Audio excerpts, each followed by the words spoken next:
Eu sou Ana Basílio, sou repórter do site Carta Educação. Estamos aqui dando início a mais um Direto da Redação. Hoje o nosso convidado é o pesquisador e ex-prefeito de Sobral, Veveu Arruda. Veveu, eu queria te agradecer pela presença aqui na Carta Capital e agradecer por participar da live conosco. Bom, eu que agradeço. Acho muito bom estar aqui na Carta Capital com você, conversando sobre os temas que você trouxe. Muito obrigado. Veveu, para a gente iniciar, a gente viu recentemente, agora a gente teve a divulgação dos dados do IDEB 2017 e a gente viu que os dados consagraram o município de Sobral como a melhor educação básica do Brasil, né? Com os índices de 9,1 nos anos iniciais do fundamental e 7,2 nos anos finais. Eu queria que você comentasse um pouco o que estão por trás desses números, né, pensando numa conjuntura política. Por que temos esse cenário hoje em Sobral? Bom, são algumas questões, né, diria para você, que primeiro uma decisão política, efetivamente resultado de uma decisão política que tem como objetivo construir no lugar municipal a democracia, fortalecer a democracia com foco na superação das desigualdades e usando as políticas públicas para que isso aconteça. E evidentemente que a educação é o principal instrumento para que isso possa acontecer, pensando numa geração. Não é? Essa decisão, eu diria que reveste todas as outras ações. Não é? Eu diria que elas são baseadas em 3 grandes eixos, principalmente para resumir a nossa conversa. Não é? Primeiro, no fortalecimento da gestão escolar. A escola como o núcleo fundamental em que todo o processo acontece, com seleção de diretores, seleção pública de diretores, afastando a ideia ainda muito praticada no Brasil do clientelismo, do fisiologismo, que você nomeia diretor para desenhar soluções político-eleitorais. Isso é um absurdo, ainda acontece muito no país.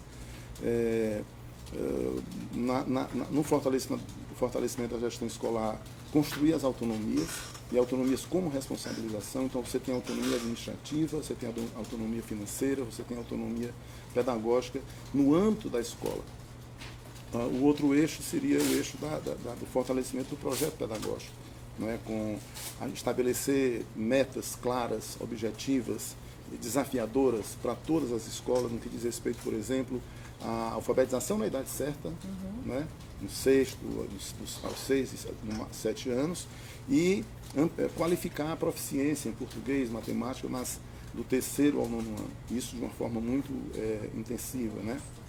Com rotinas escolares, com material estruturado para os professores. Portanto, o fortalecimento do projeto pedagógico. E o terceiro seria a valorização das pessoas, a valorização do magistério, com todos os direitos garantidos, estabelecer um estímulo, um respeito, digamos, uma forma de reconhecer pelas metas alcançadas, pelos êxitos alcançados através de premiação, através de gratificação por resultados, né? E essas 3 ações, esses 3 eixos articulados, eles têm sido assim, a nossa estratégia, as nossas estratégias para produzir esses bons resultados. Evidentemente, com o compartilhamento desses interesses com as famílias, com a comunidade. Portanto, esse é um projeto que um projeto que está, diria assim, no dia a dia da vida dos que estudam na rede municipal de Sobral. Perfeito. A gente viu também que o IDEB também mostra que o estado do Ceará, né, ele aparece em 6º lugar no IDEB, e eu queria que você falasse um pouco qual é a composição hoje que vocês têm nessa cooperação, não só financeira, mas cooperação técnica também, né, do estado com os municípios. Isso também ajuda a compor esses resultados de Sobral, fortalece isso, essa gestão? Como que você vê esse processo? Eu diria que Sobral ele foi, um certo sentido, um inspirador desse projeto que hoje alcança também resultados positivos no estado do Ceará. Não é? Quando o ex-prefeito de Sobral, Círio, se elege governador, ele convida a secretária de Educação de Sobral para ser secretária de Educação do estado, a Isolda, e eles então, com base nessa experiência de Sobral, eles desenham um projeto para todos os demais municípios. Veja que a educação, o ensino fundamental, não é de competência constitucional do Estado, mas o governo do Estado entendeu de que era necessário criar um regime de cooperação com os municípios para que fortalecesse as redes municipais, até porque esses alunos serão os próximos alunos da rede estadual do ensino médio. Então, se não houvesse uma correção ainda no ensino fundamental, o ensino médio não ia produzir os melhores resultados. Então, um regime de cooperação através do PAI, que é um programa de alfabetização na idade certa, aliado a outras iniciativas, como, por exemplo, um novo desenho da repartição do ICMS, onde se estabeleceu que 18% seria pelos resultados da alfabetização, 5% mortalidade infantil e 2% ligado à questão do meio ambiente. Portanto, são ações estruturantes que viabilizaram, eu diria, resultados importantes, não só no município de Sobral, mas em todo o estado do Ceará. Perfeito. Eu vou abrir para a pergunta de um dos sócios que nos encaminhou, pergunta da sócia Maria Estela Bettini. Ela pergunta, a propaganda sempre diz que o Ceará melhorou a meta, ela quer saber, ela pergunta qual é essa meta, a gente até falou um pouquinho dos números de IDEB, né, mas quantas crianças estão matriculadas e se há orientação aos professores para concentrar o ensino em matemática e português, como que é realizada essa orientação?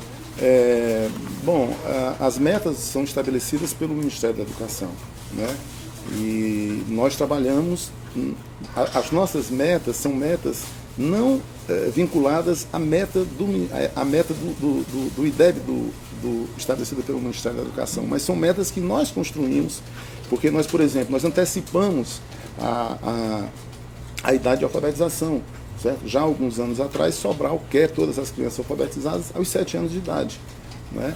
Isso não foi esperando, nós não esperamos que o Ministério estabelecesse esse corte, né? Tá certo? Você pergunta sobre a questão. Ela pergunta quantas crianças estão matriculadas? Né? Ao todo, a nossa rede tem em torno de 33, 34 mil no ensino infantil, nas séries iniciais e nas séries finais. Perfeito. Mais ou menos isso, 33 mil. E a nossa meta é proficiência em português e matemática.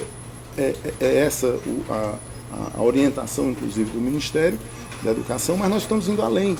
Nós implantamos, por exemplo, as escolas de tempo integral para o ensino fundamental, que amplia a carga horária de português, amplia a carga horária de matemática, amplia a carga horária de ciência, de história, de inglês, cria, inclusive, uma disciplina que é projeto de vida. Todos os alunos eles têm um tutor que acompanha eles durante toda a presença dele no ensino, nas séries finais do ensino médio, que são escolas para adolescentes, essas são de tempo integral, né?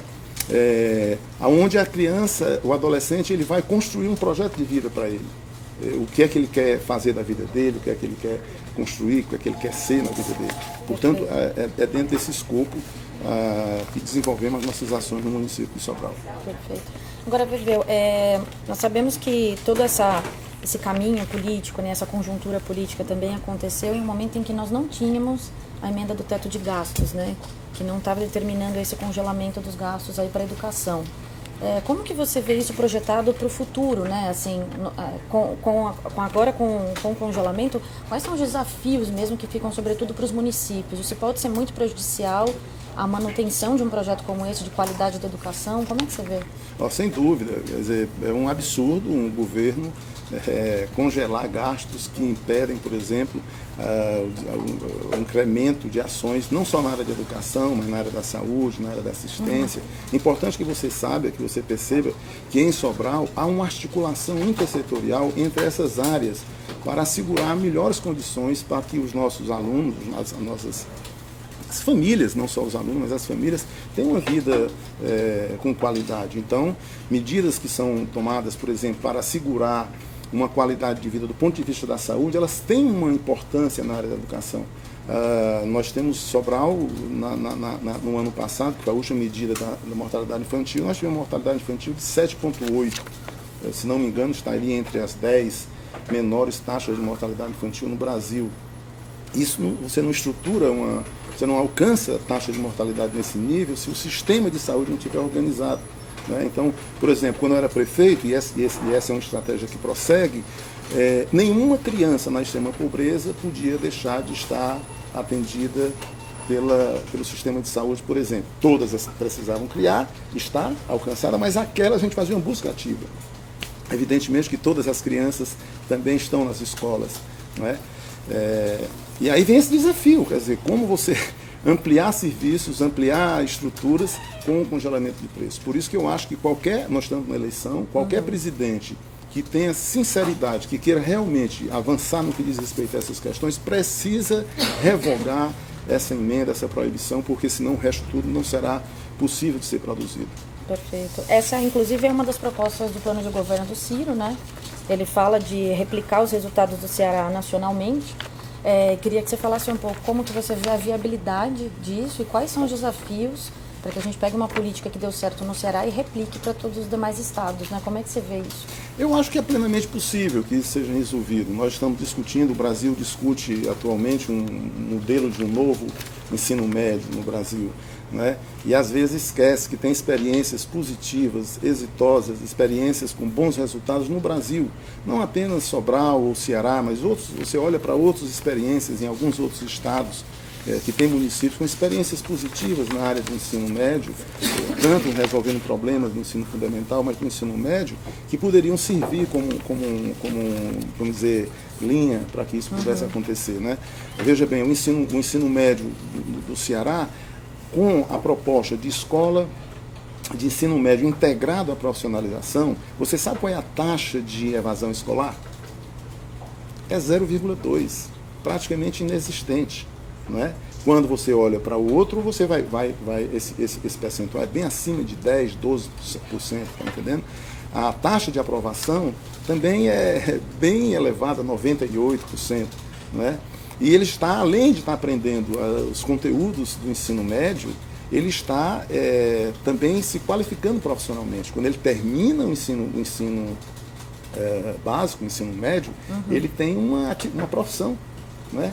E é interessante, você disse há pouco que o Ceará ficou em sexto ou quarto lugar, porque tem outros que são iguais, eu posso botar no quarto lugar, mas se o MEC tivesse considerado, por exemplo, o IDEB medido nessas escolas de ensino médio integrado à profissionalização, nós estaríamos talvez, se não no segundo, no primeiro, mas estaríamos bem à frente.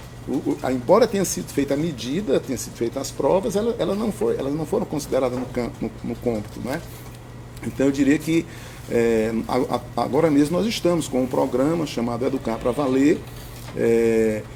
Eu coordeno esse programa e é exatamente em parceria com alguns municípios brasileiros. Nós estamos agora com 5 municípios, estamos agora em outubro fazendo uma chamada pública para mais 20 municípios no estado brasileiro, no Brasil, exatamente para, com a experiência de Sobral, a experiência do Ceará, ajudar as redes a construírem eles próprios o seu caminho que traga mais efetividade para o processo de aprendizagem. Na verdade, no que diz respeito a possibilidade de replicar, é importante dizer assim, existe esse modelo, existe esse resultado, mas o processo de construção das soluções dos problemas tem que ser local. Né? O protagonismo sempre será das redes locais, com suas características, com a sua história, com a sua cultura, com seus problemas e caminhos de solução. O que é possível ser feito é utilizar, por exemplo, a ideia do estabelecimento de metas. Não é? Nem todo mundo estabelece metas. Nós precisamos estabelecer metas. Onde é que a gente quer chegar? Tá certo? O critério de seleção pública para diretores é uma outra, porque se você não romper com esse critério ainda predominante no Brasil de indicação para atender a interesses políticos eleitorais, você não vai a canto nenhum. Tá certo? Então, por isso que eu digo que é uma política que preside isso, e não a escola sem partido. A política que eu falo é a política que realmente enxerga na educação um instrumento para a construção de uma grande nação. Né? Você tem outras referências, como, por exemplo, a valorização do magistério. você estabelece metas, essas metas são metas ousadas, não são metas fáceis, mas não são metas impossíveis, absurdas, não, são metas desafiadoras. Não é? E se as escolas cumprem aquela meta, o reconhecimento de que elas estão cumprindo aquela meta, eu penso que esse é um aspecto interessante que pode ser também utilizado. Como reconhecer isso? Cada rede pode estabelecer o seu critério de como estabelecer isso. Né? Tem umas coisas simples, muito simples. Por exemplo, garantir que todos os alunos estejam todos os dias na sala de aula. Eu tenho caminhado, tenho visto em alguns lugares onde qualquer coisa é motivo para não ter aula. É porque choveu, é porque o sol está muito quente, é porque uma grande autoridade vai visitar o município, aí não tem aula. Ora, isso é um absurdo. Tem que ter sim toda a carga horária. São 200 dias, são 800 horas, sagrado. Em Sobral, todo dia, quando inicia a aula, é feito lá a conferência das presenças, se tem alguém faltando, a diretoria liga para a casa da pessoa, para saber por que o seu filho não está na aula. Se não tem telefone na casa da pessoa, vai lá de bicicleta, vai de moto, mas naquela hora aquela criança é procurada. Isso não só pela garantia à presença, mas assim, o pai perceber que a escola gosta, que a escola tem carinho, que a escola está com zelo, com cuidado com aquela criança. Então, eu diria, esses valores, esses princípios, eles podem sim, adaptados às realidades, trazer resultados para o Brasil. Perfeito. Eu vou contemplar agora a pergunta do sócio Solano Muniz Ribeiro. Ele pergunta o seguinte: o que o Brasil precisa fazer para tornar a educação não só melhor, mas mais atraente para o aluno? E o que poderia ser a referência inicial para um projeto de educação mais humano e eficiente?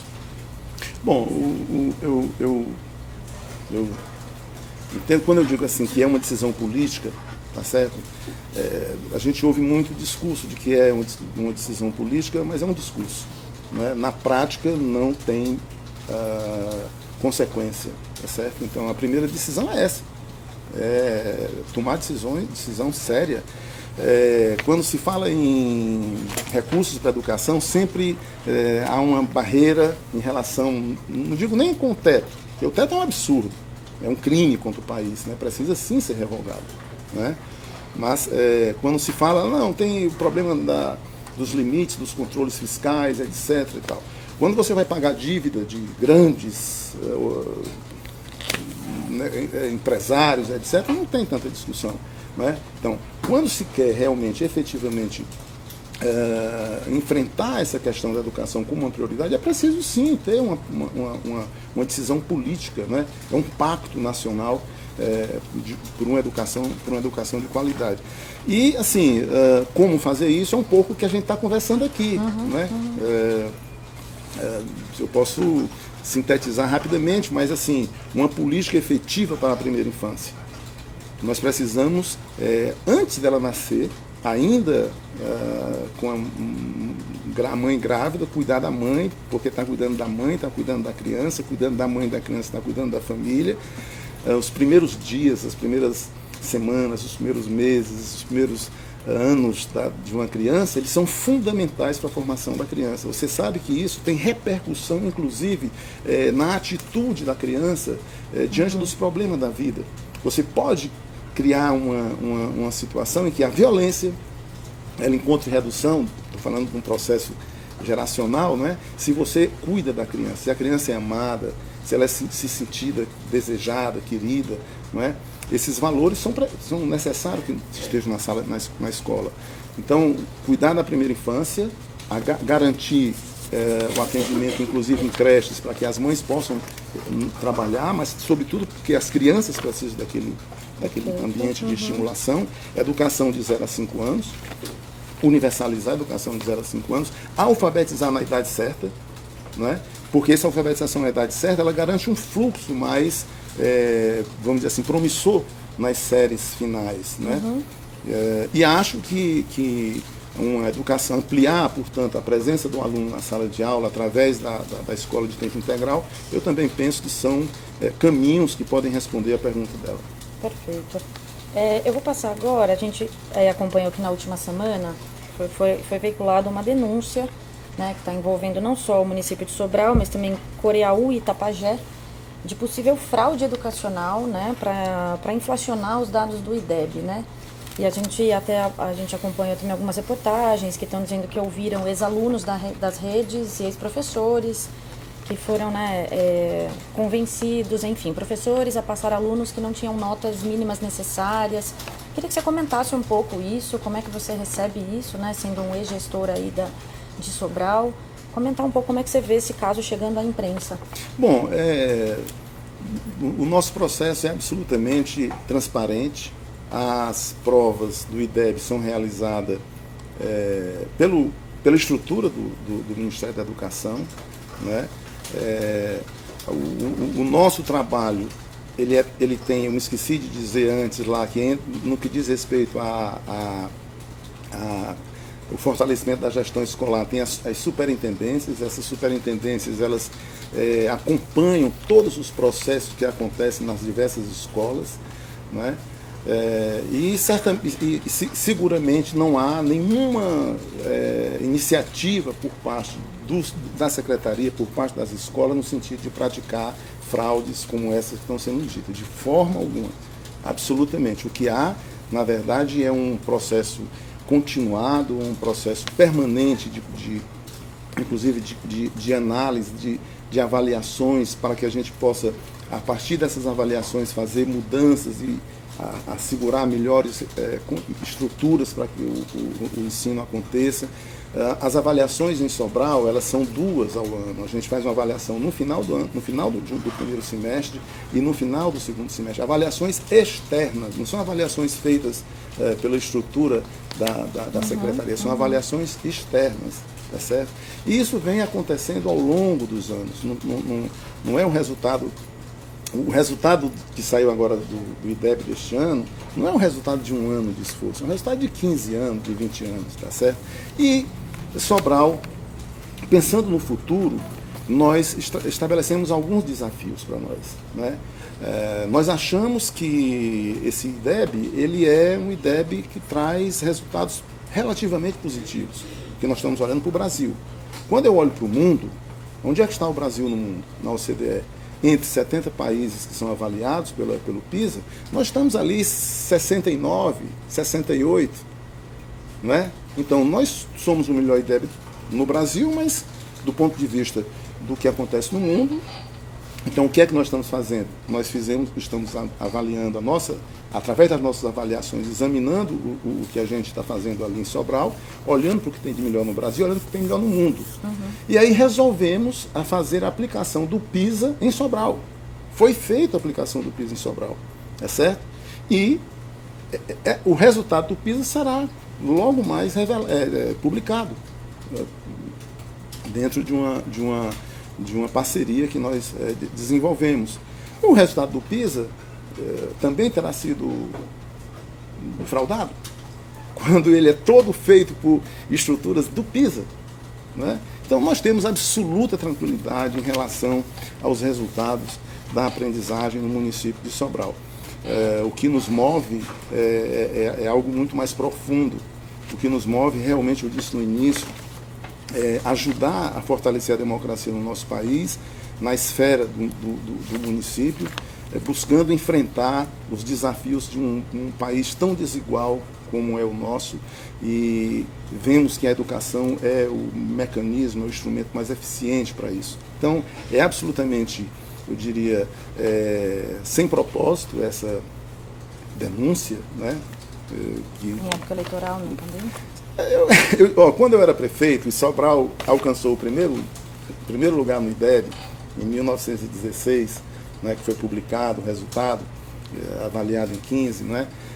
Sobral tinha alcançado, através de uma avaliação feita por 3 fundações, a Lehman, a Península e a Marinho, né, fizeram uma avaliação das redes municipais. Não é de uma escola, o resultado de aprendizagem das redes. Sobral foi a primeira. Em seguida, o melhor IDEB do Brasil. Esse mesmo vídeo circulou na época.